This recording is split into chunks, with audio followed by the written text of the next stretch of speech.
pessoal, sejam bem-vindos a mais um episódio do Caracast. Estamos de volta, né, Johnny? Estamos. Depois de um episódio aí conturbado, burnout aí, cara. Para alegria geral da nação.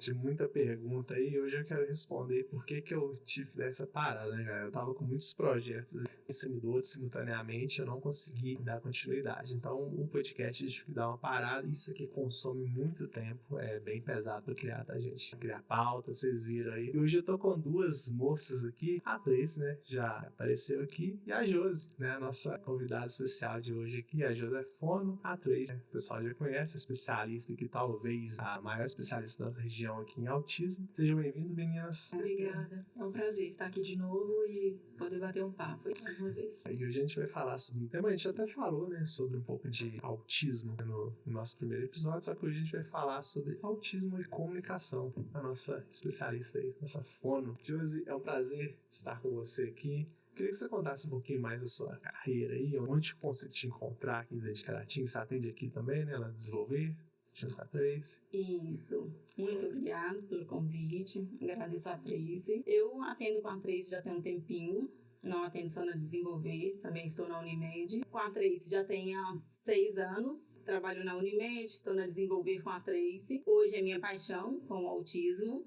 Tenho grande prazer em trabalhar com autismo por todos os avanços que as crianças alcançam e quero continuar nessa área. Hoje não tenho vontade de trabalhar na minha especialização que iniciei, que era a audiologia, e quero conseguir continuar sempre me capacitando nessa área, porque os avanços são gigantescos e é muito prazeroso. É muito prazeroso ver criança não verbal, que chegam pra gente não verbal, começando a falar as primeiras palavras, é muito gratificante. Nervosa? Um pouquinho.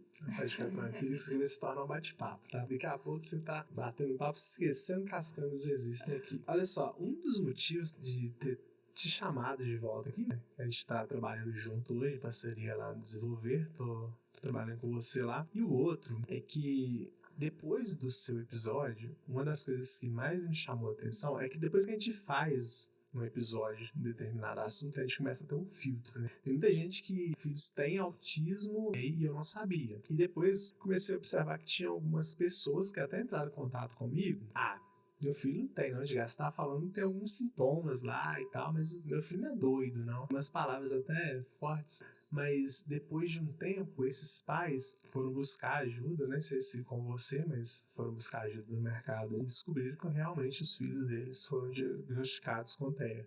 E eu imagino que para vocês isso seja muito comum. Pais que tenham esse preconceito, que não buscam ajuda com antecedência, né, um diagnóstico precoce para os filhos só por medo de expor, né, os filhos dele na sociedade, falar que o filho dele tem autismo. Isso acontece muito, né? Muito. E assim, é legal dizer isso aqui, porque assim, é um canal, a gente agradece a oportunidade de participar, porque para nós é importantíssimo, mas também para a sociedade é muito importante, né? A gente poder dizer sobre as características do autismo, fazer com que as pessoas conheçam melhor, né, entendam melhor e a partir do conhecimento das pessoas, a gente diminui também essa taxa, vamos dizer assim, de preconceito.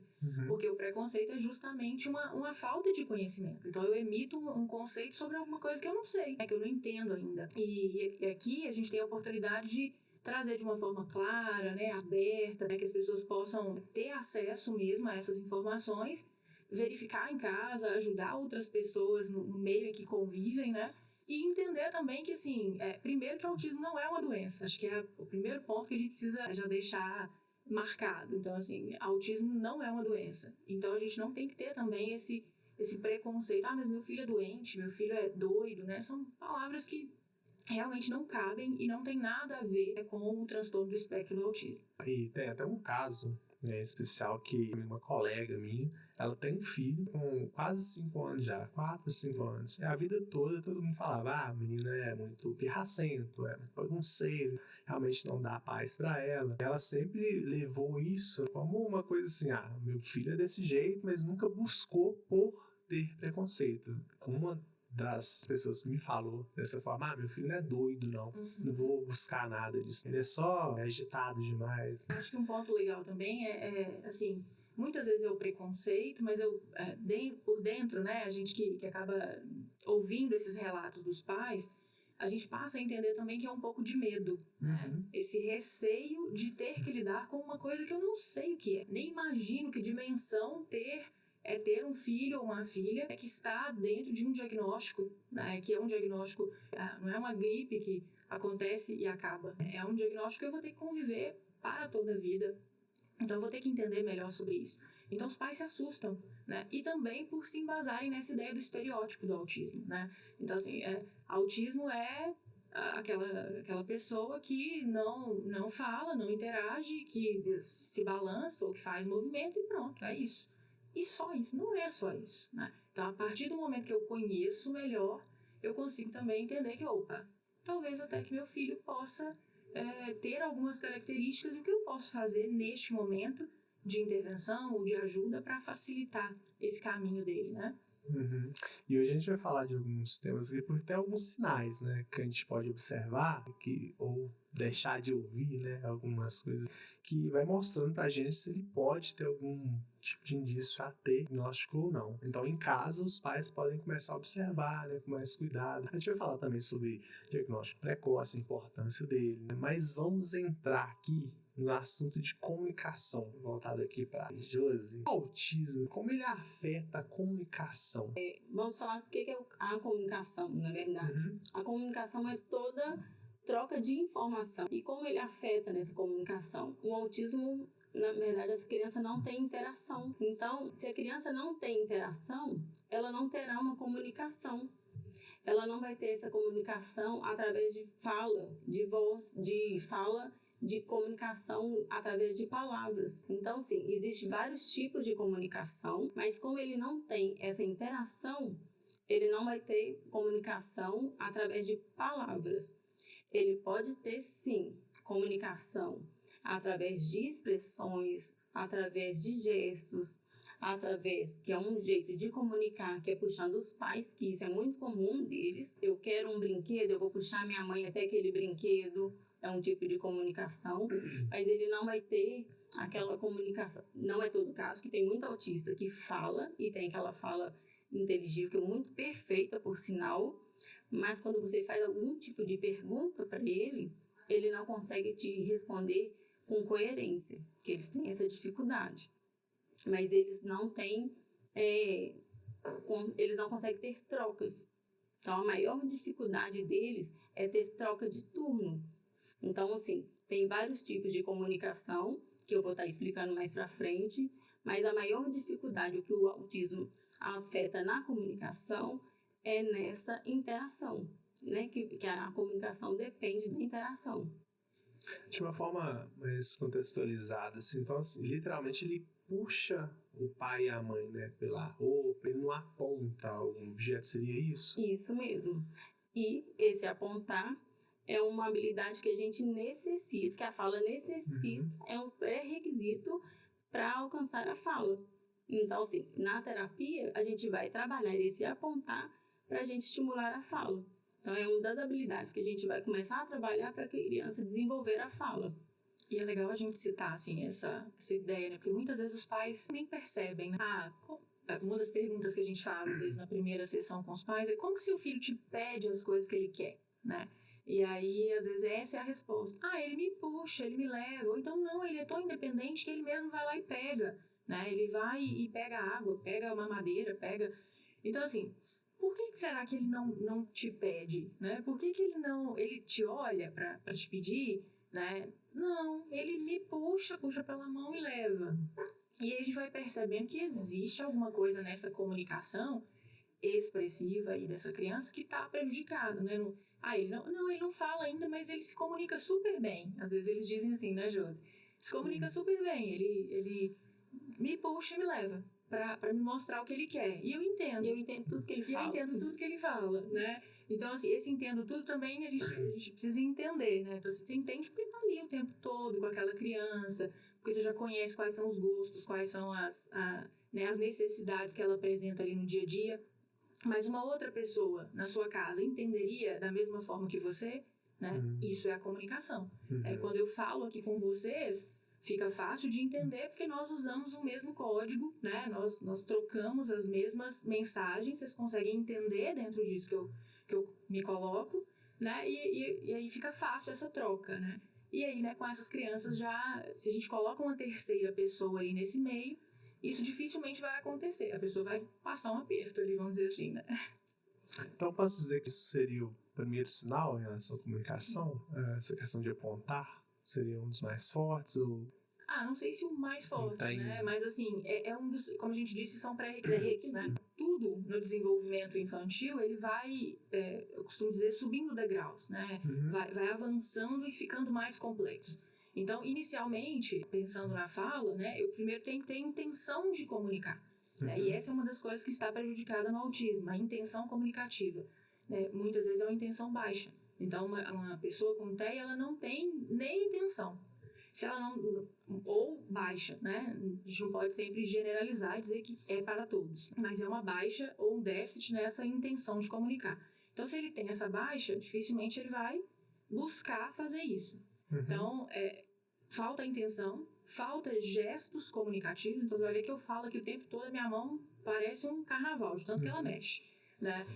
Expressões faciais, tudo isso vai compondo a comunicação. Então, a criança tem intenção, ela gesticula, ela balbucia, aí ela vai se aproximando das palavras, ela vai criando palavras, ela vai falando, ela vai entrando naquele contexto, sendo entendida e começando esse processo. Então, são uma escadinha, né? Nunca a criança já começa a falar, né? Fica mais fácil entender, talvez, se a gente jogar, por exemplo, um motor. Nenhuma criança nasce andando, né? Ela primeiro sustenta a cabeça, ela senta, né? Aí ela engatinha, depois ela anda. É a mesma coisa também para o desenvolvimento da comunicação, né? Desses pré-requisitos tem o contato visual. Eu já vi a Tracy falando algumas vezes que quando ela vê uma criança, ela sempre faz uma gracinha para essa criança. Porque ela avalia... Quem trabalha com autismo, eu acho que a gente avalia todas as crianças que a gente convive, assim. Ela tenta não, mas não tem jeito. Porque essa criança precisa ter contato visual, realizar contato visual. Ela precisa ter o sorrir social. Eu mexi com essa criança. E isso é comum, pode sorrir para qualquer criança. Tem criança que é mais fechada, mas pelo menos uma careta ela vai fazer para você. Ou ela vai fechar a carinha, ou ela vai sorrir para você. Ou ela vai ficar envergonhada. Ou ela vai ficar envergonhada, mas alguma expressão ela vai te fazer. No autismo ela não vai fazer essa expressão. É uma dificuldade deles. Só uma curiosidade que eu tenho, que é o seguinte. Hoje a gente tem um autismo e um TEA nível 1, 2 e 3. Quais são as diferenças entre eles? Eu tô te perguntando pelo seguinte. Quando eu fui fazer aquele evento lá na Mareto, né, com vocês, a Ju tá falando aqui que, né, uma canetinha e tal, geralmente eles não têm. Mas lá, eu pude observar que alguns, né, eu brincava, tá? Eu botava um sorriso, né, ia lá querer pegar a câmera e tal, brincava também, correspondia. Ali dentro tinha mais nível 1, e o nível 1 consegue ter essa interação maior, seria isso? Ótima pergunta. Então, assim, vou dar uma voltadinha para ficar mais fácil de entender. Primeiro, quando a gente fala de autismo, né, no geral, a gente fala de duas grandes características, né? Então, quando que tem, né, se a gente pode falar desse diagnóstico? Quando a gente fala de dificuldade e déficit, né, ali na comunicação e na interação social, né, e a gente teve umas mudanças agora muito recentes no DSM-5-TR, que é super novo no Brasil a partir de 2023 agora, e geral, né, de 2022 para cá. Então, nessa questão da comunicação e da interação social, a gente precisa pontuar todas as dificuldades ali. Antes não se tinha que, né? E a gente tem essa questão dos comportamentos restritivos e repetitivos. Então, se a gente tem dificuldade na interação e comunicação social, mais os critérios de interesse restritivo e repetitivo, que aí tem as estereotipias, as outras questões todas, a gente está falando de autismo. E aí a gente vai ver que o autismo, desde 2013, ele é um espectro, né? Então, a gente fala de diferentes, a gente pode dizer até que são autismos, né? Porque são muito diferentes. E aí a gente tem essa classificação dentro até desse DSM, que é uma forma de um classificador, né? Ele nos ajuda a colocar como se fosse mais próximos desses 3 níveis. Então, tem nível 1, 2 e 3, né? Quando a gente fala nível de suporte. Mas mesmo dentro dos níveis, o que eu quero dizer isso, existem muitas diferenças. Então, tem crianças que às vezes têm um nível de suporte 3, que seria entendido, né, de forma errônea, mas entendido como mais grave, essa criança ela pode ter muitas questões, muito suporte, e aí a gente fala de suporte tanto na comunicação, por isso que é tão importante falar de comunicação, né, quanto na interação, quanto para a flexibilização ali do dia a dia. Então ela precisa de suporte para muitas coisas. E tem uma criança de nível 3 também, que às vezes vai precisar de um pouco menos de suporte do que essa criança A, por exemplo. Então, dentro do nível 3 já existe ali uma própria variação de pessoas, né, de estilo ali. Então, entendendo no geral, né, sobre os níveis. Quando a gente fala de nível de autismo, a gente fala de nível de suporte, é de quanto essa pessoa precisa ser auxiliada ou ter suporte para ela dar conta de questões do dia a dia, comunicação, interação e assuntos, às vezes, de vida diária mesmo, né? Banho, né? Alimentação, dar conta do dia a dia. Então, nível 3, onde ela precisa de suporte, que a gente fala substancial, muito substancial. Nível 2, ela precisa de suporte substancial. E nível 1, ela precisa de suporte, né? Então, essa é a diferença dos níveis. Então, a gente tem que sempre entender o que essa pessoa precisa, né, quais são as necessidades dela, tanto que ela precisa de outro, ou de terapias, né, ou até da família nesse dia a dia, e a gente vai entendendo essa diferença. Então, por isso que aquele dia você viu tão variadas crianças, né? Então, tinha crianças lá que às vezes você ia fazer essa brincadeirinha social, talvez por já ter sido treinada também, por já ter passado por algumas questões de intervenção, ela aprende a responder melhor socialmente. E a gente tem que lembrar que, assim, nem sempre, a gente fala muito dessa questão do déficit, né, da dificuldade na interação, mas é autismo, né, é espectro, então ele varia muito. Então é sempre importante a gente pensar nisso, a gente nunca vai colocar sempre numa caixinha, senão a gente cai naquela ideia do preconceito e do estereótipo, né? E a gente tem que entender, né? Entender quer dizer olhar para todo e colocar dentro. Não achar que entendi que autismo é isso, então se não tem isso. A Josi citou aqui, por exemplo, a questão do contato visual. É uma das coisas que é muito importante na comunicação. Eu estou aqui falando com você, eu olho para você o tempo todo, né? E verifico se está tudo ok e tudo. Muitas crianças com TEA tem um contato visual ok, dentro do esperado. Ué, Tracy, mas o contato visual não é um sinal, né? Ele pode estar prejudicado, mas nos critérios diagnósticos não está escrito que se tiver contato visual preservado, não é autismo, sabe? Então, a gente tem que tomar muito cuidado com essas coisinhas, que é onde também os pais se apegam para negar algumas vezes o diagnóstico, né? Então não é uma receita de bolo, né? Não é. Porque bem complexo. Na linguagem popular, né? Não olhou, não teve contato visual, tem autismo, né? E se me olhou, tá tudo certo. Tá tudo certo. Né? Ficou mexendo. Tem muita questão de movimento repetitivo também. Tem autismo. Tem autismo. Então, pode não ser autismo, pode ser outra coisa. É que tem épocas que uma dessas coisas virou moda, né? Teve uma época do TH, do TDAH, todo mundo tinha. Qualquer coisa, nossa, o fulano consegue prestar atenção direito nas coisas, ele tem TDAH. Aí tem época também que autismo entra em moda, e todo mundo acha que todo mundo tem autismo. E eu acho que isso é um ponto legal, assim, essa coisa da moda, né? Muitas vezes as pessoas falam, não tem nada aqui não, porque agora é moda, todo mundo tem autismo. E por isso que a gente precisa entender também, né? Por isso que a gente está aqui para falar desse assunto e trocar e entender, porque assim, autismo não é moda, né? Quando a gente fala... tá altíssimo, né? Isso. A incidência hoje, a última incidência que saiu do CDC, saiu no final, saiu agora, em 2023, 1 para 36. Né? São dados dos Estados Unidos, o Brasil não produz dados, né, ainda assim, mas já nos dá uma ideia de quanto isso tem crescido ao longo dos anos. Né? Acho que há 2, 3 anos atrás a gente falava de 1 para 64, se eu não me engano. Depois foi 1 para 59, agora 1 para 36. Então, assim, a cada 36 crianças, uma vai ter o diagnóstico de autismo. Se a gente parar para pensar nisso, em cada sala de uma escola tem uma criança com TEA. Mas aí complica, né? ou tá aumentando os casos de autismo, ou então a gente tá diagnosticando mais, né? Pode ser os dois, né? É uma das coisas que a gente tem que observar muito, né? Eu trabalho com muitos médicos, né? Eles falam muito isso. Por exemplo, casos de câncer de mama, eles estão aparecendo mais, ou tem mais casos sendo diagnosticados, né? Porque estão tendo mais informação, mais estudos. No caso do TEA, não muda isso, né? É porque tá tendo mais estudos ou tem alguma coisa que tá fazendo que as pessoas tenham mais autismo? Não. A gente, quando fala do autismo, a gente fala muito de genética, né? Então, a incidência, a epidemiologia do autismo, ela é mais de 80% ligada à genética. E aí, quando a gente fala dos diagnósticos, né, desse aumento diagnóstico, a gente tem relacionado muito a essa ideia de mais informação mesmo, né? E de compreensão. E também da melhora dos manuais diagnósticos.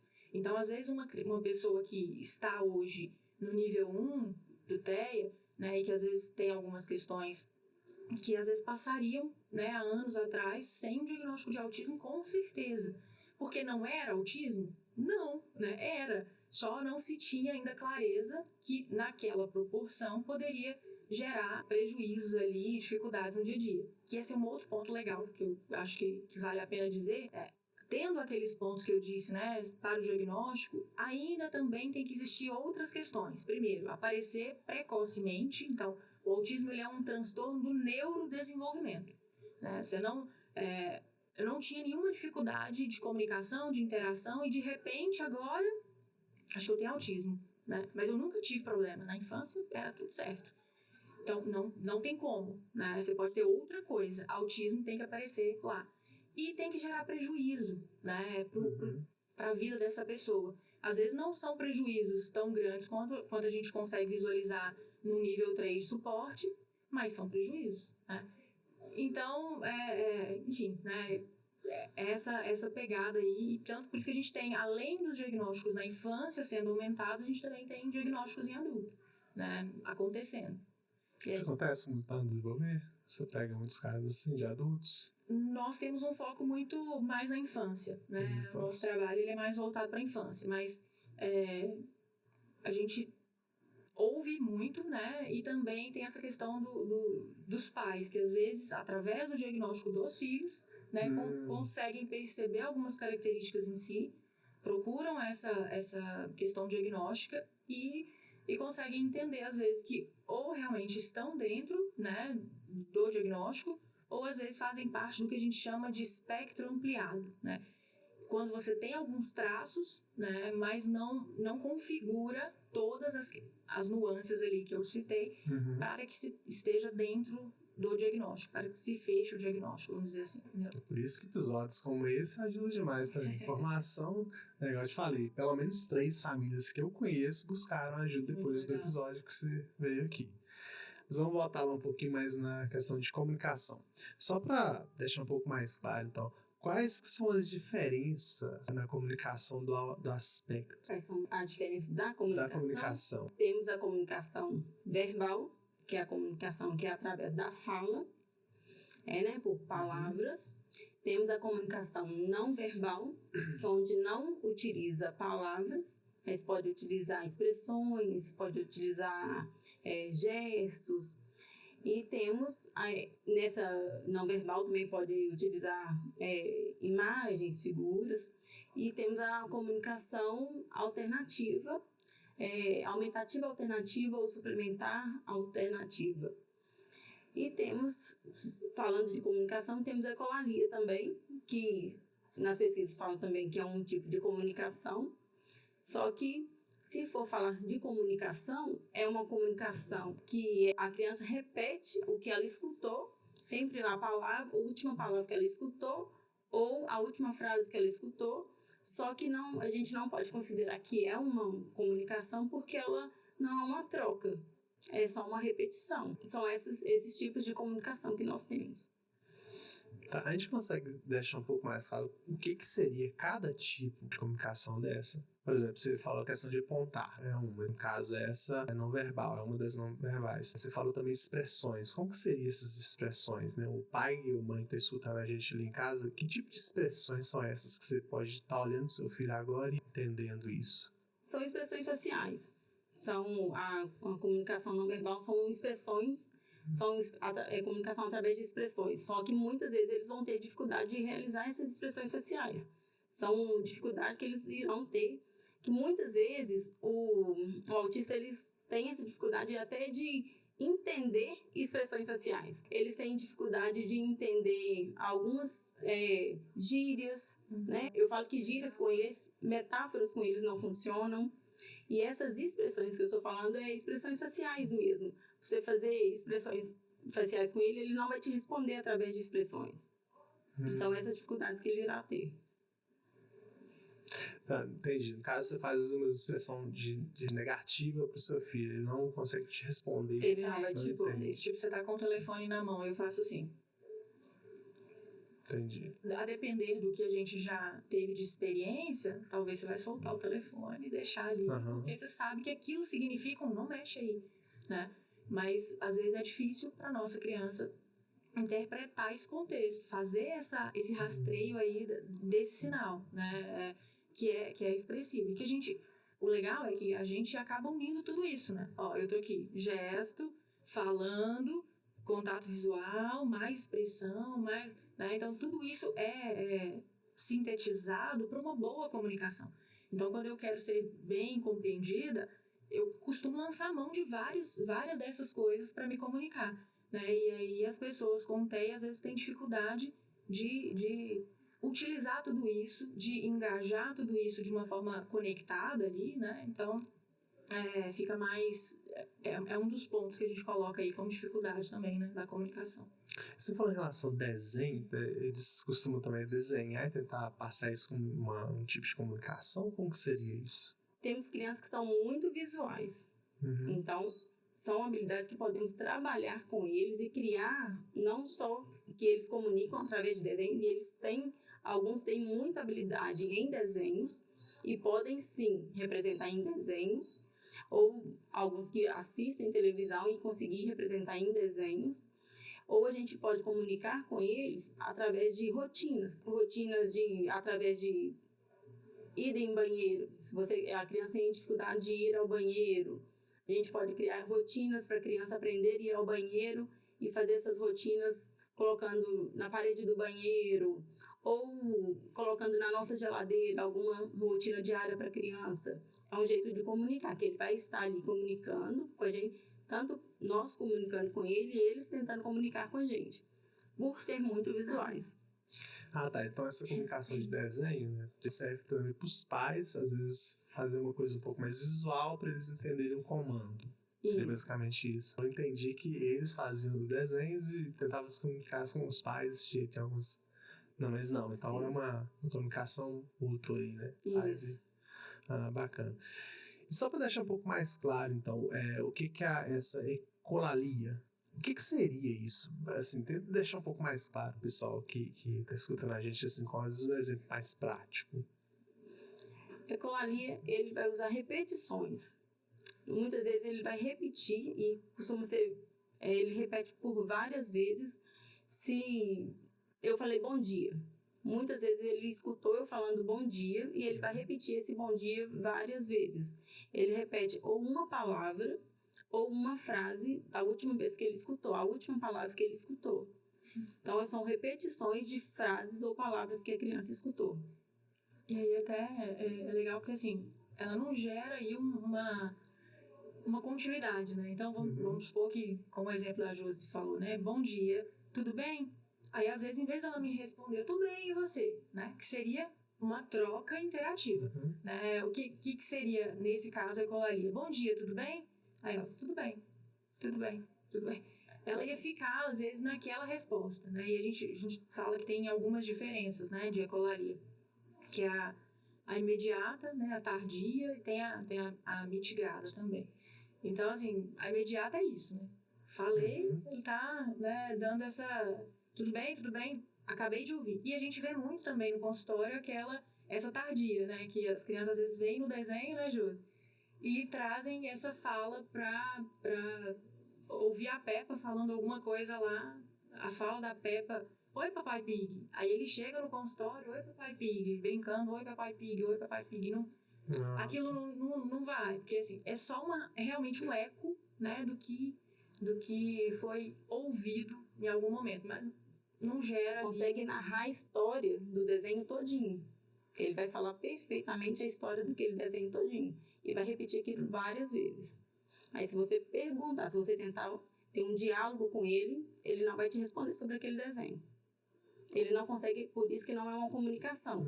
Porque ele sabe aquela fala do desenho. Mas se você tentar um diálogo com ele, se você perguntar assim, o que você assistiu? Ou o que está acontecendo nesse desenho? Ele não vai te responder. Ele vai continuar naquela mesma fala. Tem que seguir aquela sequência. Até a ecolalia, ela entra nesse padrão, por exemplo, dos interesses restritos, repetitivos, né, das estereotipias, nessa parte aí que a gente usa para classificar ou não, né, então, todas as pessoas com TEA têm ecolalia? Não, né, também é importante entender isso. Mas que ela tem que seguir aquela sequência, né, como a Josi disse, eu não consigo fazer uma alternância ali, fazer uma pergunta e receber uma resposta diferente, não vai rolar uma comunicação, uma troca ali, vai rolar só a repetição. Entendi. Em relação à comunicação alternativa, seria? Aumentativa, isso. É uma troca, é uma comunicação, pode ser através de figuras, troca de figuras, e pode ser através de dispositivo, com iPad, usando aplicativos. É uma comunicação que a criança troca o que ela quer por figuras. Hoje, o que eu utilizo lá na clínica, nós utilizamos, o profissional precisa de uma capacitação. Hoje eu tenho essa capacitação. O profissional faz essa capacitação. No meu caso, eu tenho o PECS. E na clínica, nós trabalhamos com o PECS. A criança, ela troca o que ela quer por figuras. Começa com uma figura, vamos supor, se ela quer bola. Ela me entrega a bola, ela me entrega a figura e eu entrego a bola. E eu sempre vou reforçar, bola, é essa troca de figura pelo que ela quer. E isso vai ampliando o repertório, vai ampliando a distância. Ela começa próxima com o comunicador. Só que isso vai aumentando as dificuldades. Tem níveis de dificuldade para essa criança, até aumentando o repertório dessa criança. Isso é uma coisa que a gente precisa falar muito, até para acabar com... Eu falo com os mitos sobre o PECS, porque eu falo que foi bom tocar nessa conversa, porque tem muitos mitos sobre a comunicação alternativa. Os pais, normalmente, eles acreditam que quando a criança começa a trabalhar com comunicação alternativa, a criança vai ficar restrita somente a entregar figuras e não vai falar, que é o grande desejo dos pais, que a criança comece a falar. Então, eles acham que se eu comecei a trabalhar com aquela criança, ela vai ficar com a comunicação somente entregando figuras. Essa é uma pergunta de 99% dos pais, quando a gente diz que seria interessante inserir uma comunicação aumentativa alternativa, né? Todos eles perguntam, mas não vai atrapalhar meu filho a falar? E é isso que a Josi disse, né? Realmente, nas pesquisas, né, a evidência que a gente tem é de que não atrapalha o advir da fala oral, né? Que essa é uma forma de se comunicar através da troca de figuras ou, né, do dispositivo gerador de fala, enfim. Mas que isso, então, assim, não vai atrapalhar a fala, mas pode. Então, isso não é uma conclusão dos estudos, mas é uma possibilidade de auxiliar a fala. Então, por que a gente usa, então, né? Para garantir que a criança se comunique, né? Então, assim, os pais geralmente querem que a criança fale, que ela oralize, né? Isso vai acontecer? Não sei, mas ela precisa se comunicar, né? Imagina se você não consegue me dizer as coisas que você precisa. Não estou dizendo nem nas coisas que você quer, mas as coisas que você precisa. E aí? Né? Você vai ficar irritado, provavelmente vai ficar... você não vai conseguir se expressar ou se colocar, enfim, né? Então, isso pode gerar muitos problemas, né, de comportamento, dificuldades dentro de casa. Então, é uma inserção muito importante. Então, a gente precisa muito que essas crianças se comuniquem, né? E aí essa é uma das questões que acontece. Muitos pais, às vezes, resistem por pensar que o filho a gente pode não estar Restringir a fala dele só restringindo por figura, né? Então seria uma ferramenta, um caminho para chegar também, né? Uma alternativa, no Isso, caso. é uma alternativa. Por isso que é uma comunicação alternativa. Então, ela dá uma alternativa para essa comunicação acontecer. E a gente tem visto, né, como eu disse, não é uma conclusão dos estudos, é uma possibilidade de melhorar a fala, mas na nossa experiência clínica, a gente tem visto que em muitos casos, na verdade, essa possibilidade ela se torna bem real. As crianças às vezes começam pela troca de figuras, melhoram essa intenção comunicativa e depois elas conseguem realmente utilizar de palavras orais, né, para fazer a comunicação. E é lindo, gente, é muito legal ver esse desenvolvimento, né? Eu falo que a gente tem que pensar assim, o que é mais importante, o que você gostaria para o filho? Que ele se comunique ou que ele fale? E os pais têm que pensar muito nisso. Porque se ele comunicar, é por diversas formas. Falar, muitos vão falar, mas nem todos vão falar. Mas se comunicar, através da comunicação alternativa, todos vão comunicar. Todos.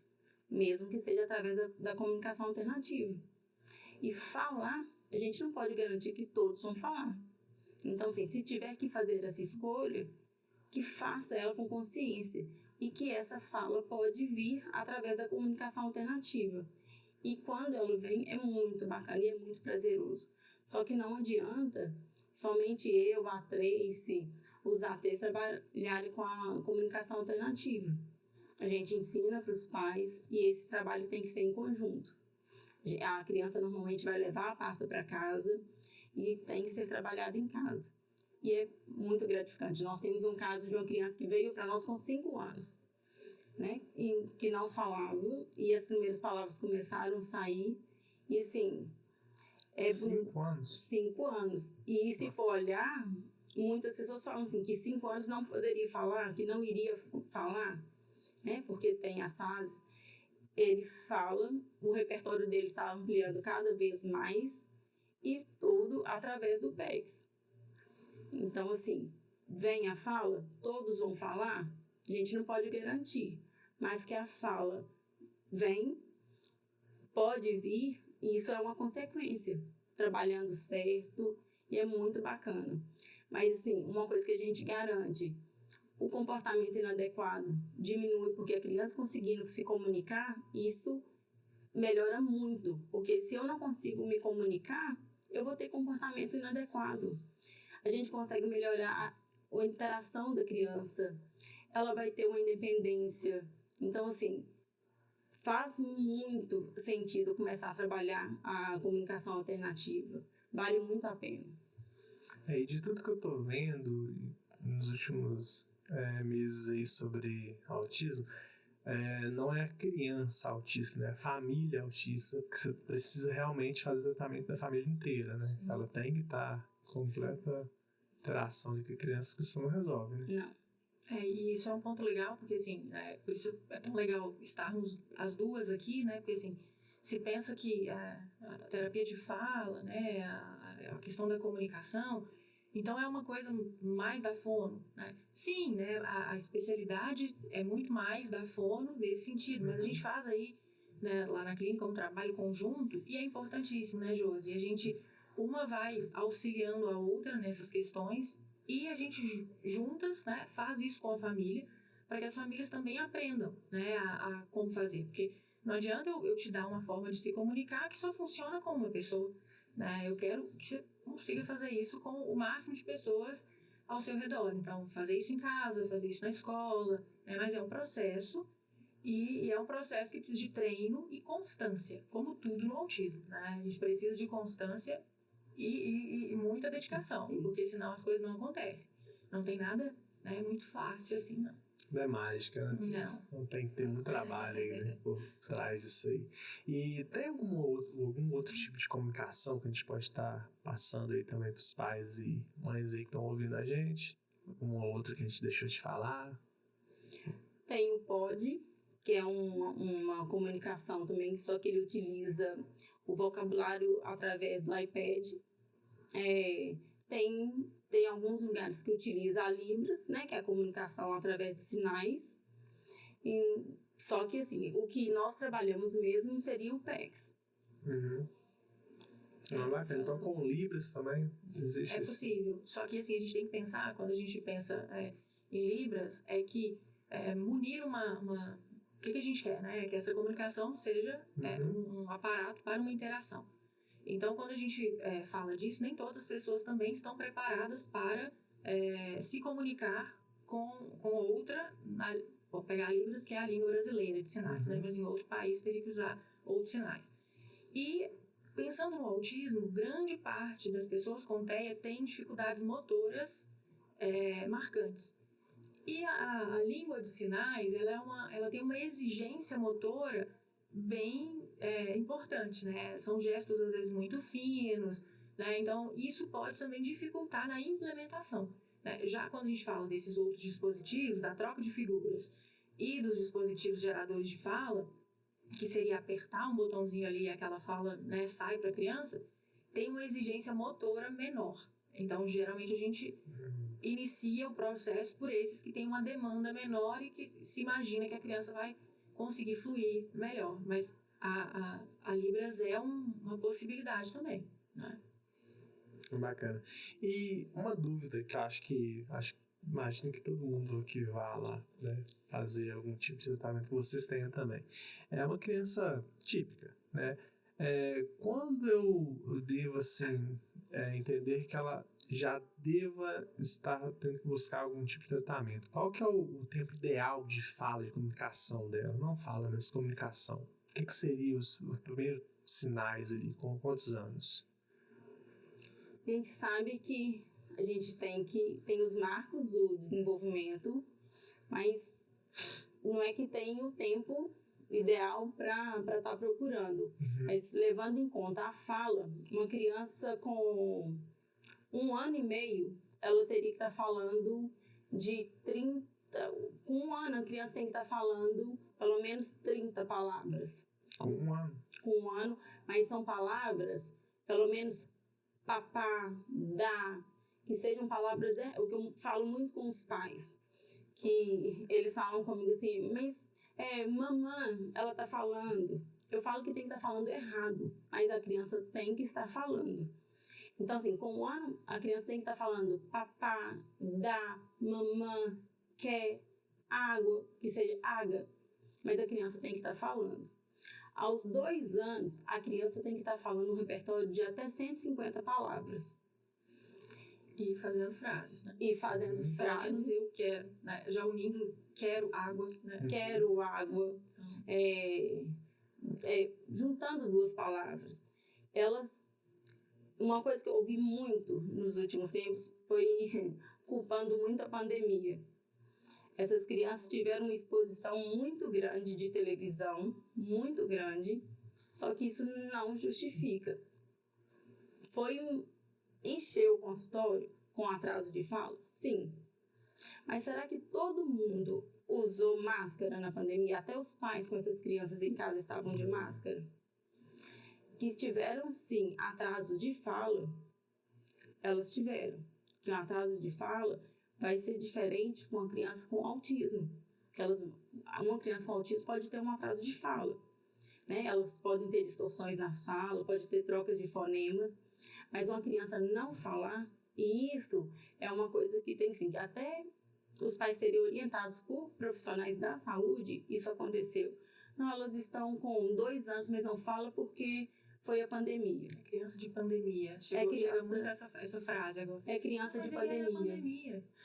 Não, tá errado.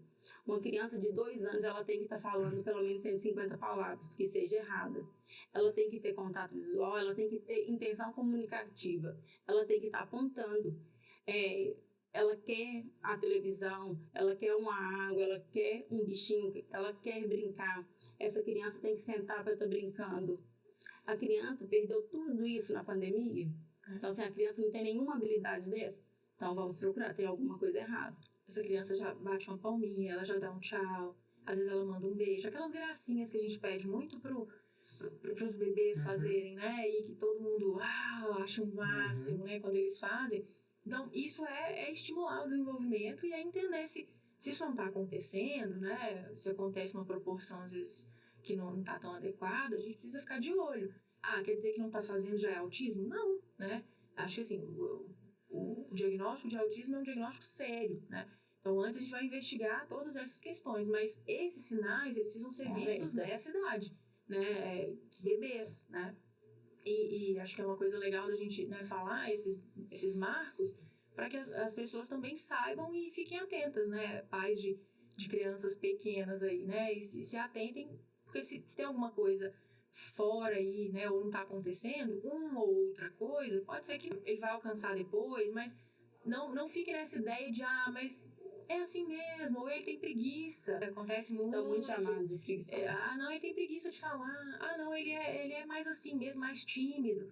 Então, antes da gente dar esses rótulos, né, tímido, preguiçoso, menino da pandemia, então a gente entenda, existe um tempo para cada coisa acontecer. As crianças têm tempos diferentes, mas a gente não pode esperar esse tempo da criança. A gente tem que perceber que algumas coisas existem um tempo no desenvolvimento em que elas têm que estar, né? Senão já é considerado atraso. Então, uma criança, por exemplo, que às vezes chega no nosso consultório, 2 anos, que ainda não tem no repertório dela 10 palavras, que é esperado para uma criança de 1 e pouco, né? Então, tá atrasado. Então, é autismo? Pode ser que não. Pode ser que seja outra coisa. Pode ser uma questão específica da linguagem, mas ela precisa ser investigada, né? Então, a gente tem que ficar atento a essas questões do desenvolvimento, né? Tá, aí no caso, então, com 1 ano, ele tem que ter essa quantidade de palavras já no seu repertório. Mas qual que é a idade máxima que eu tenho que me preocupar? Porque, por exemplo, meu filho, ele tem 1 ano. Ele se comunica muito bem, só que ele ainda não fala. Ele começou já a papar, mamar, só que a gente vê que é umas coisas. Ele não me olha e fala papá, mas ele se comunica. Ele vai lá, pega o brinquedinho, dá a ponta, já pra lua, tal. E aí, qual que é o máximo de tempo que eu posso esperar ali? Não deu, eu já tenho que me preocupar. Acho que até 1 ano e meio é importante que ele tenha aí no repertório dele pelo menos essas 30, 40 palavras. E isso, o que acontece? Quando as crianças começam a falar, existe um boom, né? Assim. Então, ele começa a falar uma palavra, na semana que vem ele fala 2, na outra ele fala 5. Então, assim, não vai uma. E o que acontece muito com as crianças com TEA? Eles falam uma quando falam, aquilo fica, aquilo some, ele não fala mais nada. Acontece muito isso. Ou então ele fala algumas coisas, perto dos 2 anos a gente tem uma poda neural. E aí acontece das crianças perderem. Muitas vezes a gente chamava até de autismo regressivo. Mas ele falava, parou de falar. Né? Então acontece isso também. Então acho que essa idade, entre 1 ano e meio até 2, é uma idade importantíssima de se observar se isso vai aumentando. Então, como você disse, meu menino quase não fala muitas palavras, mas ele balbucia, ele faz um contato, ele compartilha interesses comigo, ele aponta, ele me mostra as coisas que ele acha legal, né? Ele vem e quer que eu veja, quer que eu faça com ele. Então, esses são sinais de interação, de comunicação, né? Às vezes a fala ainda vai chegar aí com a oralidade, com algumas coisas, mas tem que ficar de olho. Eu falo que esses marcos aí, 1 ano e meio, 2, é um tempinho que a gente tem que estar muito atento. E se não veio nesse tempo, não quer dizer que é autismo. Procure um profissional, né? Que entenda, que faça uma avaliação, que acompanhe. E muitas vezes a gente não vai fechar um diagnóstico, às vezes, nesse tempo, mas a intervenção pode começar. Às vezes vai começar com uma intervenção fonoaudiológica e aquilo vai fazer uma estimulação, né, ali, e aí aquela criança vai entrar dentro dos parâmetros, pronto, né? É melhor aquela história do prevenir, né? Então a gente não espera ter um problema mais. Essas são as indicações da literatura. A gente não espera mais ter um diagnóstico fechado, né? As intervenções elas podem iniciar antes de, né? Então, se existe alguma dúvida, procure, né? Esclareça, e aí os profissionais vão verificar. Se existir alguma indicação para intervenção, comece a intervenção, né? Algumas crianças lá na clínica, por exemplo, às vezes não fechamos ainda o diagnóstico, né? Não está ainda certo sobre isso, mas já fazem uma intervenção. E aí você vai ficando mais claro. Porque na infância muitas coisas também se parecem, né? Então, a gente vai entendendo algumas coisas ao longo do tempo também.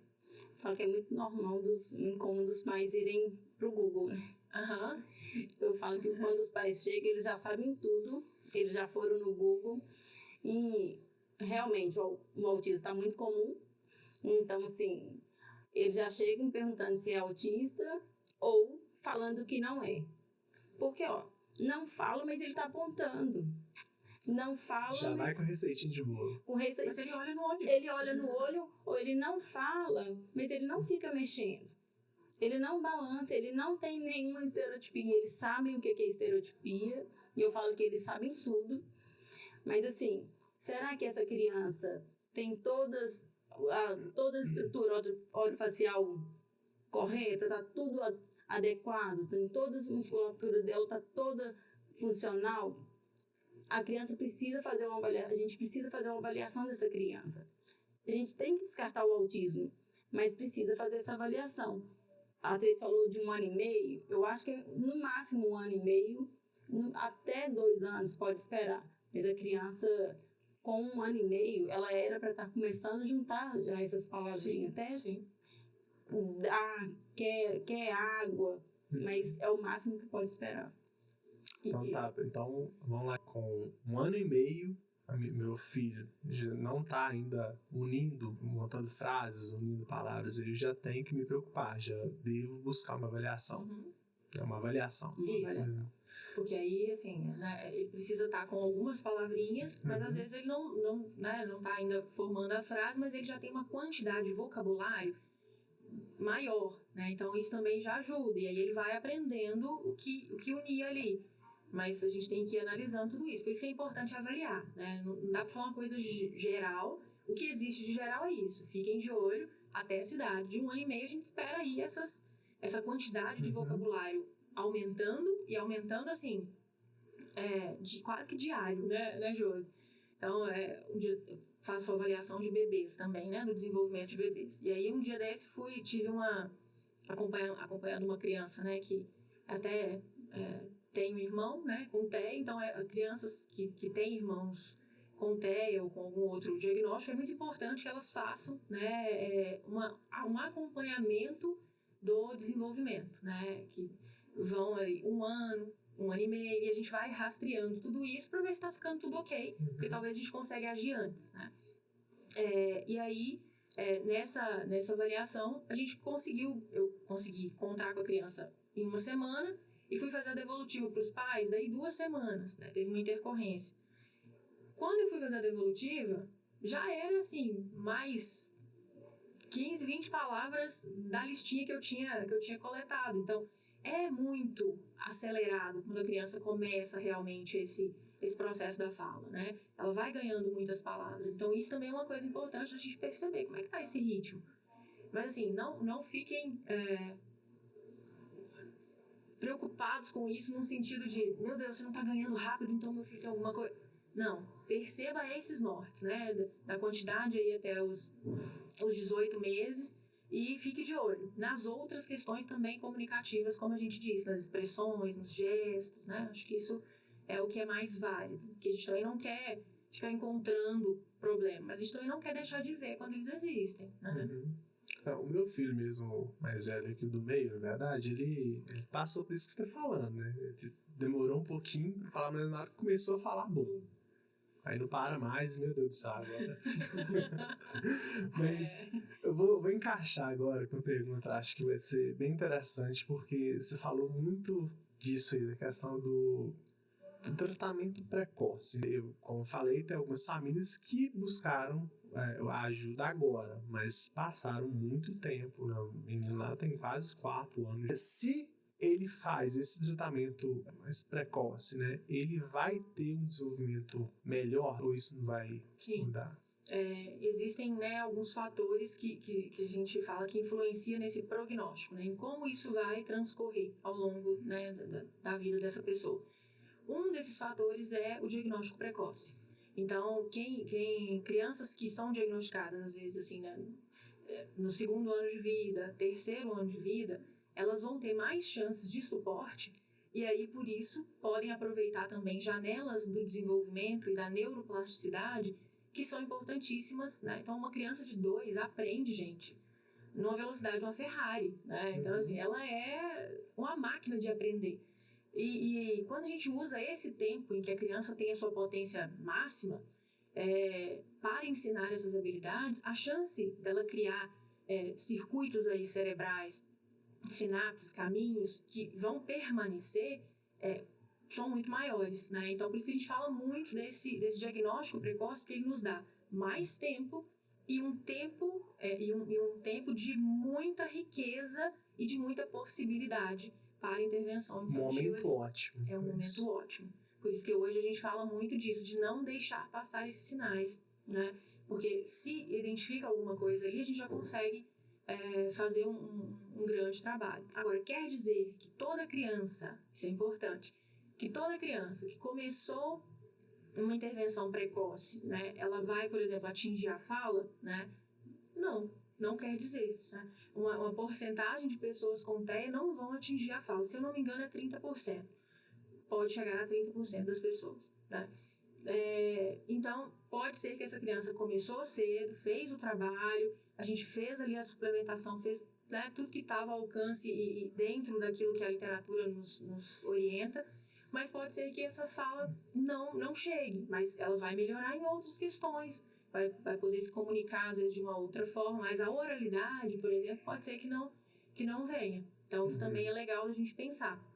E uma idade que a gente se preocupa muito, né, é essa idade, por isso que a gente precisa começar cedo. Porque, por exemplo, uma criança que chega com 4, já diminui o meu tempo. Né? Ela já está passando aí dessa janela de ouro, e a gente fala muito de 5, 7 anos para essa questão da fala oral. Né? Depois disso, na literatura, é muito pouco provável. Se eu não me engano, acho que é 0,01% de chance. Acontece? Acontece. Né? Eu já vi acontecer, mas não é uma coisa que a gente não tem um grande parâmetro. Né? Então, a gente tem que pensar em coisas reais, em possibilidades. Não sabia disso, só um alerta, então, gigantesco aí para os pais para observarem realmente e pararem com o preconceito, né? Que acontece demais. Se eu percebo alguma coisa com 1 ano e meio, 2, começo a trabalhar, são 4, 5 anos que eu posso fazer um trabalho intensivo. Esse é um outro ponto do prognóstico importante, né? A intensividade no tratamento. Eu posso fazer um trabalho intensivo e ter aí, por um tempo, talvez aumentar essa chance, né, de oralidade e até das outras habilidades também. Aqui a gente tem focado mais nessa coisa da comunicação, da fala, né? Mas outras coisas vão ser beneficiadas, com certeza, né? Então, um alerta muito grande para os pais que tendem ainda a ter esse preconceito, não querem admitir, às vezes, né, que o seu filho pode ter TEA. Ele pode estar criando problemas irreversíveis para os filhos só porque o preconceitozinho está ali ainda. Sim. Complicado. E eu quero fazer uma outra pergunta, até envolvendo meu filho. Eu não sei se isso é mito, mas eu escuto muito falar isso. Não sei se cabe a você estar respondendo. Se não, tá de boa. Eu não sei se é mito, mas eles falam muito o seguinte. Quando a criança ela começa a andar muito cedo, a fala dela é mais tardia. Isso é mito? Ou... Não. Você já viu alguma coisa sobre isso? Não. Eu já ouvi isso, mas eu nunca vi nada na literatura envolvendo isso. Porque lá em casa fala que lá em casa foi desse jeitinho. Assim, um falou muito cedo, né? Que é o mais velhinho lá, e andou com 1 ano e 2 meses. Aí o meu novinho agora tá com 8 meses e meio, já começou a andar, só que não tem fala. Mas eu já recebi, até quando criança bem acompanhada de voo, assim, no consultório. Mas, porque lá em casa todo mundo foi assim. Quando anda cedo, a fala vem tarde, então tá normal. Então, o pai falou, andou cedo, eu já escutei. Mas nunca vi nada descrito. Eu até penso que pode não ter, mas aí já é uma interpretação minha, né? Eu não sei se faz sentido, né, cientificamente, não tem esse dado.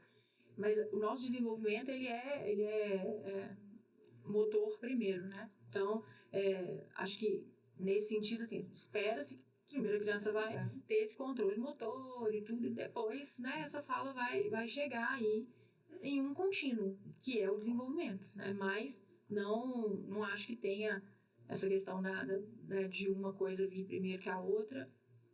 Lá em casa eu falo muito que isso é questão de desenvolvimento de criança, não é uma competição, né? Cada um tem o tempo dele, não vai interferir em nada, né? E vai chegar lá, com certeza. Mas acontece muito disso, né?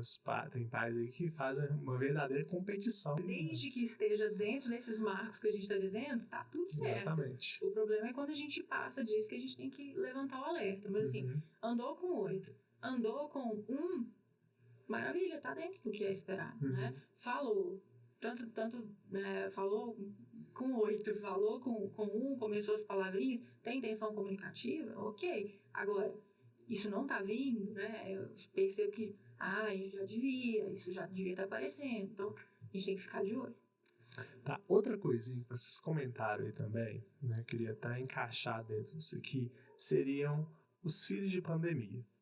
Porque o que eu observo, pelo menos assim, é uma percepção minha. Eu tenho muitos colegas que tiveram filhos, né, na pandemia, eu inclusive tive. Só que até uma dessas famílias que eu te falei que fez o diagnóstico até tardio por preconceito, os filhos ficavam o tempo todo com o celular na mão. Mas era o tempo todo mesmo. E quando tirava, parece que realmente estava tirando um braço deles. E ficava assim, incontroláveis, muito agressivos, não tinham nenhum tipo de comunicação. Esse tipo de comportamento, essa irritação, até para crianças com autismo, a tela, ela realmente pode prejudicar ou até o atraso com fala? O que vocês podem falar sobre isso? Os perigos disso também, né? Eu comentei com a Tracy esses dias de um estudo. Eu até procurei a referência desse estudo, mas teve um estudo feito numa faculdade de Washington de bebês que foram expostos a uma mulher chinesa e outras crianças que foram expostas à tela. Foram 2 meses de exposição. As crianças que foram expostas a essa mulher chinesa, ela brincava com eles em chinês, conversando com eles o tempo todo, sorrindo para eles, fazendo contato visual com eles e brincando e falando em chinês com eles. E os outros ficando com a tela o tempo todo, com o som da televisão. Depois desses 2 meses, as crianças que estavam expostas à televisão não tiveram nenhum tipo de resposta. Essas crianças, quando escutavam a televisão, eles não emitiam nenhuma resposta. Eles continuavam do mesmo jeito ali, sem olhar para a televisão, eles continuavam do mesmo jeito, deitadinhos ali, sem fazer nenhum tipo de movimento. As crianças que estavam expostas à mulher chinesa, todas as vezes que eles escutavam ela, eles sorriam, eles balbuciavam, eles faziam algum tipo de linguagem. Eles, lógico que eles não falavam chinês, que eram bebês, mas eles tiveram um tipo de comunicação com ela. Eles pronunciavam sons, eles interagiam com elas. Então, assim, o que a gente tira de conclusão? A televisão afeta muito a comunicação das crianças. Quando a gente fala na pandemia que essas crianças ficaram por muito tempo expostas à televisão, a celular, a videogame, a telas em geral. A tela em geral, eles ficaram muito prejudicados, porque eles não precisam de interação. Você pode ver que quando você chama uma criança, quando eles estão com o celular, eles não respondem. É como se eles apagassem ali. Hipnotizados. Eles ficam hipnotizados. Afetou a fala por isso? Sim. Só que eles não podem ter nenhum tipo de comunicação. Eles têm que falar de alguma coisa. Eles começaram a ter atraso de fala. Só que eles têm que apresentar algum tipo de fala, né? Só que eles apresentaram muito atraso de fala durante a pandemia. Mas para criança autista, por exemplo, né, isso pode realmente prejudicar. Vocês fazem com que ela se desenvolva. As telas tiram esse desenvolvimento. Seria basicamente, é um vilão para vocês? Ele é um vilão, não sei se, assim, como não existe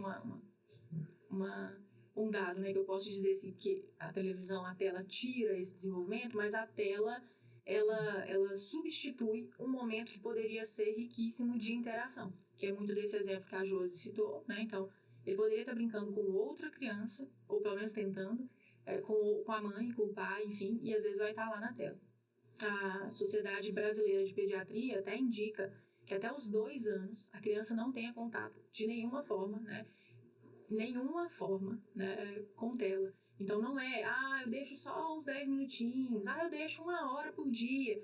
Até os 2 anos, o indicado é não, porque isso pode ter impactos aí no desenvolvimento cerebral dessa criança, e a gente acabou de dizer que essa idade é uma idade de ouro, né, e que se desenvolve muito. Tracy, mas hoje não existe uma vida que não tenha telas, né? Todo mundo até precisa das telas, porque como que eu vou fazer um almoço, né? Então, o que eu falo muito para os pais lá no consultório? Eu falo, olha, se de tudo você não tem como tirar a tela da sua vida, né? Não tem como não expor seu filho à tela, diminua o máximo que você conseguir. Porque também a gente tem que entender que, às vezes, uma família ou outra não tem o suporte necessário, não tem o que, né? Agora, entregar e deixar aquela criança, não, ele aprendeu muita coisa, ele sabe as letras, ele sabe os números, aprendeu tudo com o vídeo, né? Gente, não é esse tipo de aprendizado e interação que a gente quer para as nossas crianças, né? Elas podem aprender? Podem, né? Porque nós vemos e através disso a gente pode aprender. Mas a gente quer muito essa interação e esse aprendizado com o outro, né? Você não é previsível, né? Você aí, humano, né? Você pode fazer uma expressão, você pode mudar de repente. A tela também muda muita coisa, mas é muito mais previsível. Eu não estou gostando, eu passo, eu mudo, eu não tenho que lidar com isso. E acho que um outro ponto que cabe dentro da sua pergunta também, que gerou aí por um tempo, por conta dessa coisa da pandemia, essa coisa de autismo virtual, né? Veio muito essa ideia de a pandemia teria causado autismo, né? Em algumas crianças que teriam ficado expostas à tela, né? Então, a resposta é não, né? Não existe autismo virtual, né? A exposição à tela não causa autismo.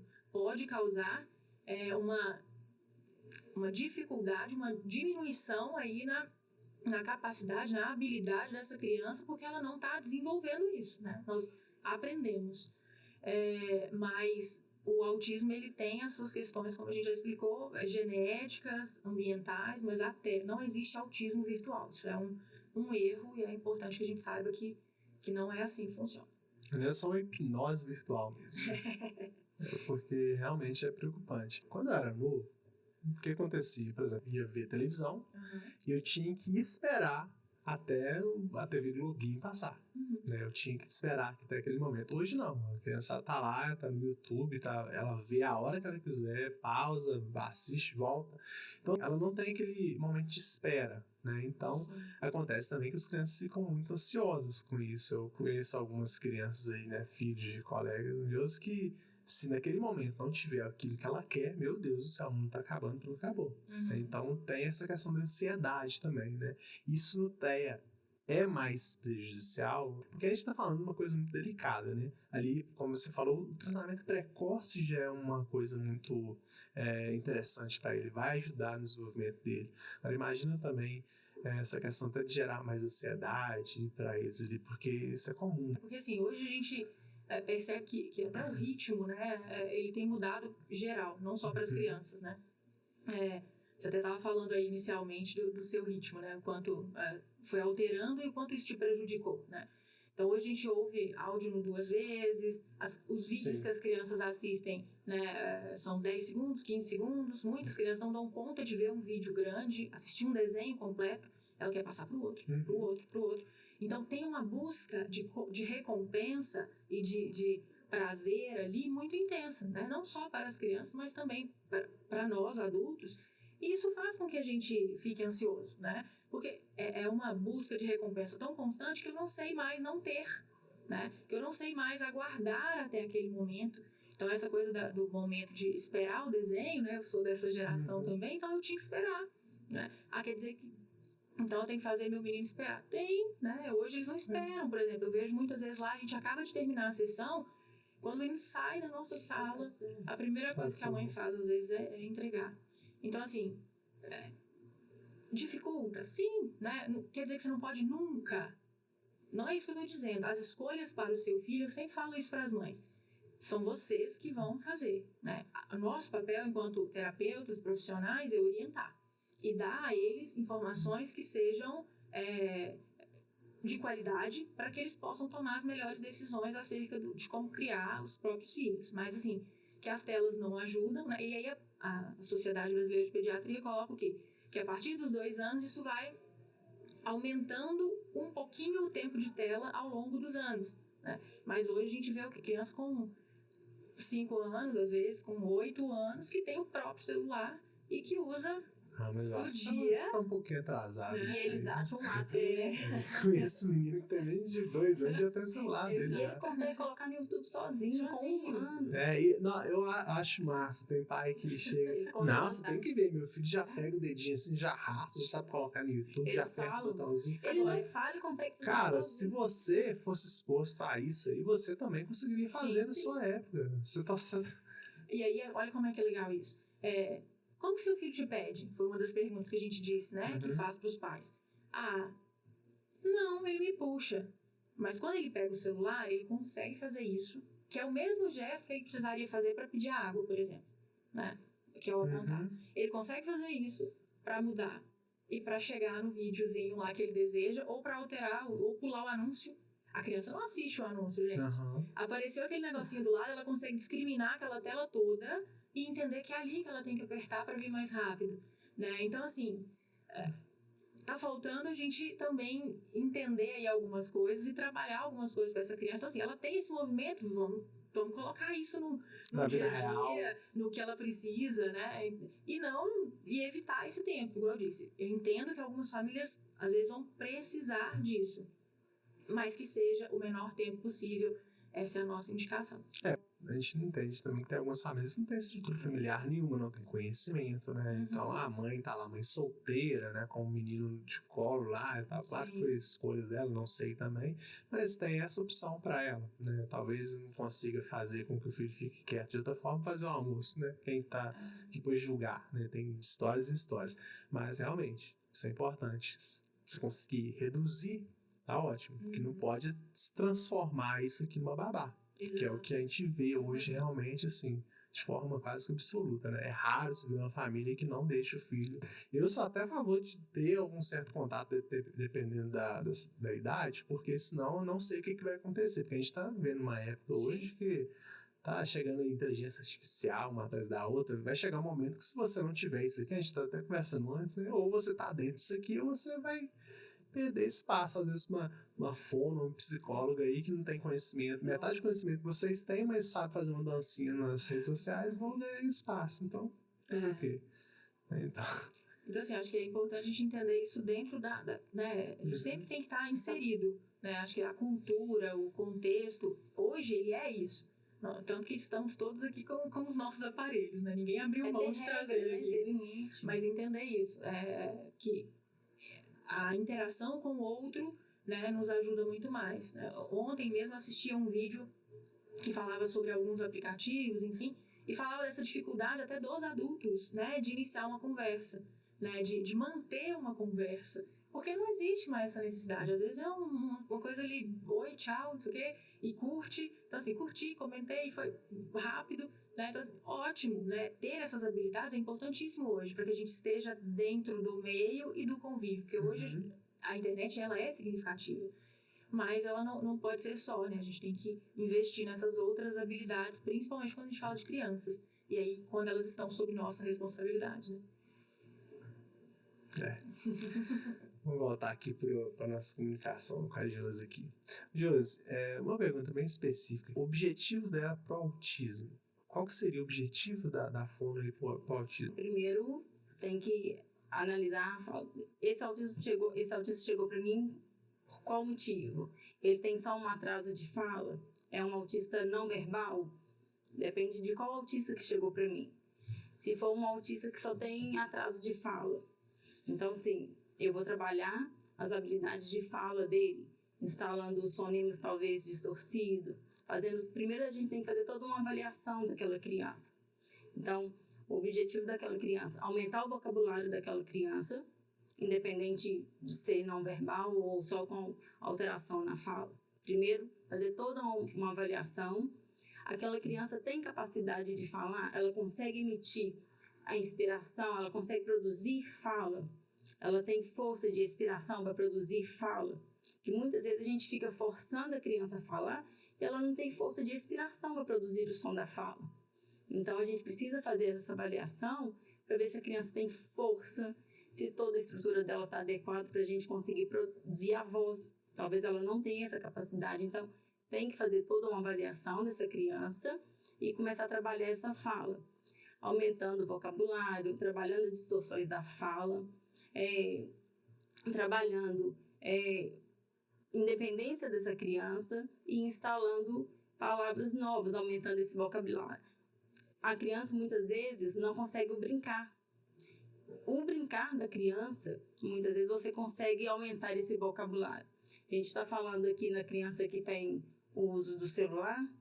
No brincar com a criança, eu consigo trabalhar a fala dessa criança. O autista, ele não tem a função do brincar. A gente trabalha na fono, não acho que não só na fono, mas na terapia, eu consigo trabalhar com essa criança numa brincadeira de ação ou numa casinha com um repertório de fala. Muitas vezes fazendo uma comidinha, muitas vezes ensinando essa criança, fazendo habilidades da fala, né? Então, assim, eu trabalho muito a comunicação da criança no brincar e chamando essa família, ensinando ela a brincar com essa criança para vir essa fala espontânea mesmo. As habilidades da fala normalmente vêm natural, ensinando essa família como tem que brincar, como que tem que apontar, como que tem que fazer imitação. E é uma coisa que está sendo perdida ao longo do tempo aí, nesse brincar. Parar, sentar e brincar com seu filho. Isso aí cada vez mais raro a gente vê em famílias, né? Sim. Como a gente acabou de falar, cada um com um celular no canto da casa. E dentro disso que a Josi disse também, acho que é legal a gente ressaltar essa coisa da oportunidade, né? Então, às vezes, mas eu não tenho tempo de brincar com meu filho. Mas você vai trocar uma fralda, você vai dar banho nele, né? Então, todos esses momentos, esse pai, essa mãe pode estar estimulando a fala dessa criança, né? Né, Josi? Então, assim, levantou, abaixou a perninha, o pé, a mão, agora vamos lavar a cabeça. Tá aprendendo ali as partes do corpo. Quando vai comer, né? Colher, o prato. Tá, vai ficar uma coisa monótona, assim? Não, você vai colocar aquilo no dia a dia, mas você tem que lembrar que aquela é uma oportunidade de ensino, né? É uma oportunidade do dia a dia, que eu não tô gastando nenhum tempo a mais. Então, eu não tenho tempo, 3. Tá, não tem. Mas e o tempo que você já vai gastar com o seu filho para que ele sobreviva, né? Dando banho, dando comida, trocando a fralda, botando para dormir. Então, esse momento pode ser um tempo de inserir algumas atividades ou algumas estimulações que vão ajudar, por exemplo, na oralidade, na comunicação, na independência dessa criança, né? Então, não é só sentar e brincar. Isso é importantíssimo. Quem dera todos pudessem, né? Mas existem momentos que, se a gente aproveitar, a gente pode estimular e melhorar muito todo mais. Momento tem que ser aproveitado, né? Todo. Mas com eles ali. Dando comida, né? Na hora do banho, nomeando os objetos mesmo, na hora de escovar os dentes. Normalmente eu falo muito com os pais, eu falo que trocando a roupa dele, a gente pode trabalhar a cor da roupa. Eu vou vestir a blusa azul, e isso passa muito despercebido por eles, né? Isso é uma forma de comunicação que muitas vezes tudo muito rápido, tudo com tempo, é tudo corrido e passa muito rápido e a gente perde muito tempo de estimular a criança. Na hora de estar escovando o dente, vamos abrir na boca, olha a boca, mostra o olhinho dele, aponta para o olhinho da criança, cadê o seu olhinho? Vamos abrir a boca, fica de frente para o espelho com aquela criança. Então, assim, são habilidades que eu vou estar trabalhando, que isso a gente vai ensinar para os pais também. E são dicas até que cabem não só para pais de crianças com TEA, mas para pais no geral, né? Então, não deixe de estimular seu filho em momentos do dia a dia, né? Não tem aquela obrigação de eu tenho que ensinar, mas faça isso ser uma coisa natural ali, né? Então, se você fala mais coisas, né, durante o dia e troca com seu filho, comunica com ele, isso vai virar uma rotina, você vai aumentar o vocabulário dele, ele vai entender que pode conversar com você, vai ter uma relação melhor entre os dois. Então, assim, são vários pontos que, para pais atípicos ou não, né, vão ser de muita valia. Isso é para o desenvolvimento de linguagem, né? Independente de ser autismo ou não. A criança que tiver atraso de linguagem, ela vai aprender a linguagem através desses estímulos, independente do autismo. A criança autista, por que ela tem mais dificuldade para estar se comunicando que uma criança atípica? Acho que tem muito a ver com essa ideia da interação mesmo, né?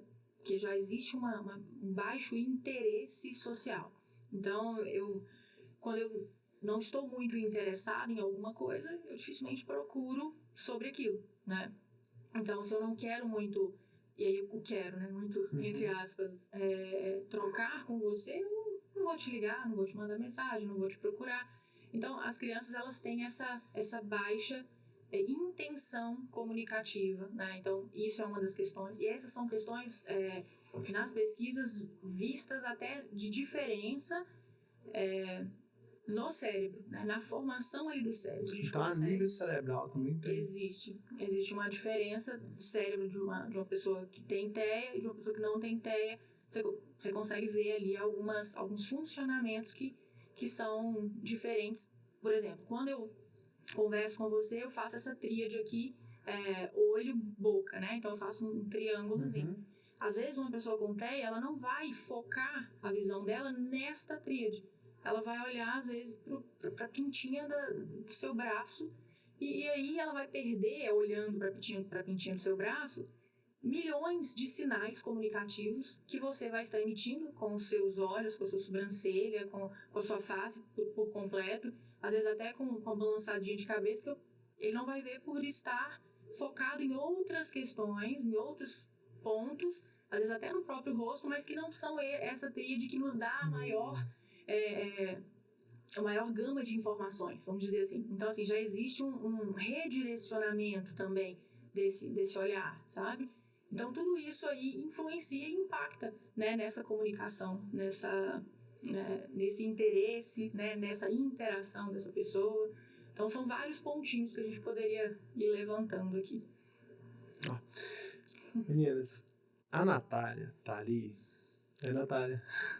Não falamos nada até agora com ela tá quietinha ali, mas ela já tá balançando o pezinho ali, tá quase na hora da gente acabar. Tem muitas perguntas ainda que eu não vou conseguir fazer, mas eu acho que o ponto chave desse episódio, e é que eu percebi que foi no seu primeiro episódio também, é tentar realmente acabar com o preconceito, tentar trazer informações de forma mais claras para as pessoas, porque realmente isso faz muita diferença, na prática faz diferença na vida das pessoas, informações como essa. E eu queria que vocês falassem como que eu encontro vocês aqui dentro de Caratinga. Já posso adiantar que é a maior estrutura que tem aqui, tá, gente, em relação a desenvolvimento de TEA, né, o tratamento de TEA aqui da região. É uma estrutura muito bacana, eu vou estar até perguntando se posso convidar a galera para estar indo lá, né, porque realmente é uma estrutura bacana, vamos lá para conhecer, já deu ok aqui, ó. Ok. Já deu ok. São nossos convidados. Eu quero que, na verdade, vocês vão falar, né, melhor do que eu aí, o que é desenvolver, né, o que vocês fazem ali dentro, que vontade para falar pro pessoal aí. Então, a desenvolver intervenção comportamental é uma clínica, né, especializada. Ela se encontra aqui em Caratinga, né, no centro da cidade.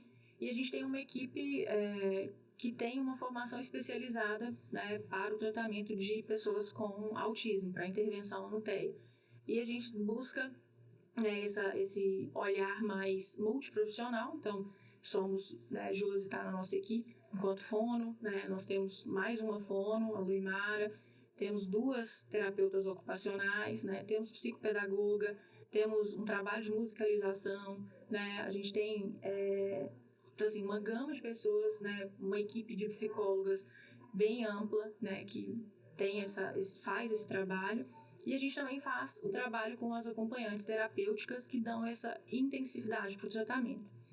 Então, tudo que tem aí de evidências e de melhor, a gente tenta buscar trazer para o tratamento, para a intervenção dessas crianças lá na clínica, porque a gente tem esse compromisso mesmo de fazer um trabalho focado e intensivo e bem feito, buscando realmente aquilo que a gente puder fazer, né, de melhor para auxiliar essas crianças e essas famílias nesse desenvolvimento. Então, a nossa ideia é essa, né? Desenvolver juntos, né?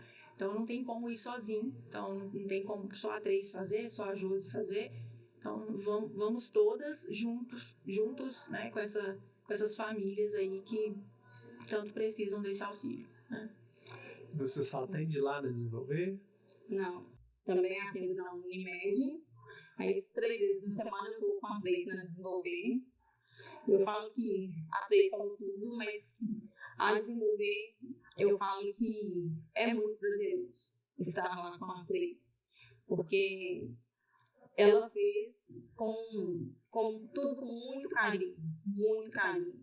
Então, assim, é muito gratificante ver cada criança. É como se cada um que saísse e todos se encontrassem. Ela fez uma recepção. Cada um que saísse de uma sala, ela fez um ponto de encontro. Vocês têm que ir lá para conhecer essas crianças. A gente consegue ver, a gente consegue brincar fora das nossas salas com elas. A gente consegue ter mais estímulo com elas também, brincando com eles fora do atendimento. Então, assim, é bom todo mundo estar indo lá para conhecer o que é Desenvolver, o que é esse trabalho. Então, assim, vale a pena estar indo lá para conhecer. E a Desenvolver hoje trabalha apenas com autismo? Não, Desenvolver é uma clínica que tem outras frentes, né? Então a gente tem outros trabalhos também na infância, né? E a gente tem outras psicólogas também que atendem adultos, né? Então nós somos uma clínica ampla, né? No sentido de atendimento. Então, se vocês precisarem, eu acredito que vocês vão encontrar lá conosco, né? Nesse sentido de intervenção, de psicologia, né? E de uma terapia mais para o público infantil, né? A gente tem aí uma equipe multidisciplinar, multiprofissional aí. Você também tinha comentado comigo que você tem salas de educação lá, como funciona isso? Sim, além disso, a gente tem algumas salas, né, que são disponibilizadas para sublocação. Então, se você é profissional, né, e gostaria de atender um espaço, né, central, amplo, né, muito bem preparado e acolhedor, porque a gente, né, tem essa característica lá, nos procure, né, para saber e conhecer também o nosso espaço, né, para ver como são as salas e tudo. Acho que é um lugar que qualquer profissional fica muito bem atendido, né, e com certeza seus clientes, pacientes vão ficar muito felizes em estar no local desse. Olha, a estrutura é top, gente. Não. Muito bacana a estrutura. E onde fica? Você não falou. A gente fica localizado na Rua Coronel Pedro Martins, número 16, mais conhecido como Rua do Correio, né? Então, é o segundo andar. É praticamente Slodiano. Exatamente, Então, bem central ali, fácil de encontrar. E como que eu encontro você nas redes sociais? Eu, @Tracy, TRACY, e @Desenvolver Juntos, né? É o Insta da clínica. O meu é @Josiane Fono. Pessoal, e o CaraCast vocês encontram em todas as redes sociais, né? Muito fácil de encontrar, só digitar o CaraCast. Pessoal, eu vou agradecer demais o conhecimento que vocês estão passando aqui. E, como eu disse, isso aqui é muito enriquecedor, né? É uma das coisas, imagino, que é um dos maiores problemas que vocês têm, né? O preconceito. A gente está tentando com esse episódio quebrar ainda mais esse preconceito, tentar formar famílias, né, pais e mães que às vezes têm um filho, né, porque o preconceito é um problema que ele acontece realmente nas famílias, né. Então tentar quebrar isso realmente, tentar trazer essa informação bem mais clara para as pessoas e tentar ajudar, né, porque, como você disse, quanto antes, melhor, né, o tratamento. Quero agradecer a presença de vocês e quero saber se vocês querem mandar um olá, o Mozão tá aí hoje, então é mais fácil, mas galera da clínica lá, pode ficar à vontade, tá? Então, eu queria agradecer, né, a oportunidade mais uma vez. Acho que é um momento riquíssimo, né, para nós e com certeza para muitas famílias que, né, assistem aí o seu programa e que podem se beneficiar dessas informações, né. E agradecer também a presença da Júlia, que topou estar aqui comigo hoje, né, que faz um trabalho, né, maravilhoso lá com as nossas crianças. E agradecer a toda a equipe, né, da Desenvolver, que vem se empenhando e fazendo um trabalho de qualidade e com muita responsabilidade, que eu acho que é o mais importante. Então, assim, realmente, meu agradecimento, minha gratidão, né, porque assim a gente vai juntos, né. Te agradeço pela oportunidade, agradeço a Tracy e toda a equipe da Desenvolver por esse trabalho, né? E por toda a oportunidade e por todos os pais também por confiar no nosso trabalho. Isso, muito obrigada. E para as famílias, assim, em especial, né, nossa gratidão e reconhecimento, né, porque a gente sabe que lidar, né, no dia a dia com uma criança, né, com um familiar dentro do espectro, muitas vezes é desafiador demais. Né? Eu falo muito para as famílias que assim, eu consigo só imaginar, mesmo ouvindo muitos relatos, eu só imagino, né? Mas estar lá dentro, eu não tenho essa dimensão.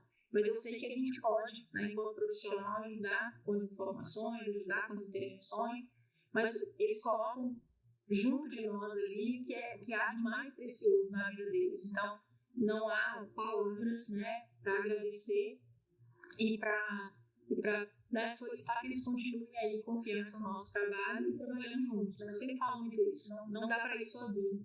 Então, uma equipe, uma família, né, e nós empenhados em tentar buscar o melhor para essa criança, com certeza faz com que essa criança se desenvolva melhor.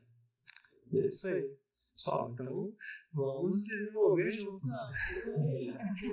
Tá, obrigadão. Só a gente vai ficando por aqui então. Até o próximo episódio. Valeu. Tchau. Tchau. A Natália vai pegar a gente. Porque ela tá avançando.